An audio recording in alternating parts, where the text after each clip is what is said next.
اگر آپ اردو کی 3 بہترین خودنوشت یعنی آٹوبایوگرافیز پڑھنا چاہتے ہیں تو آج میں آپ کو ان 3 بہترین آٹوبایوگرافیز کے بارے میں بتاؤں گا جنہوں نے مجھے بے حد متاثر کیا۔ نمبر 3 پر ہے لایمود ڈاکٹر راشد شاذ صاحب کی خودنوشت، جو تقسیم کے بعد ہندوستان میں رہ جانے والے مسلمانوں کے حالات کی ترجمانی کرتی ہے۔ اگر دوسرے نمبر کی بات کروں تو دوسرے نمبر پر ہے اشتیاق احمد صاحب کی خودنوشت جس کا نام ہے میری کہانی۔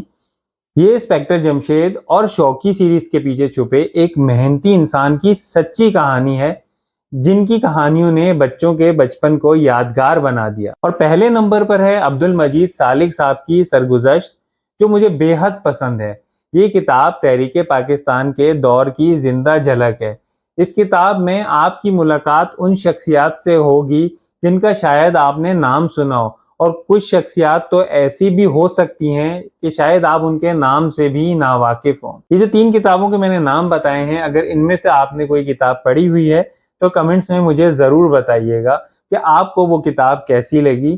اگر آپ کو یہ ویڈیو پسند آئی ہو تو لائک شیئر کریں، چینل کو سبسکرائب کریں اور کمنٹس میں اس ویڈیو کے بارے میں بھی ہمیں بتائیے گا۔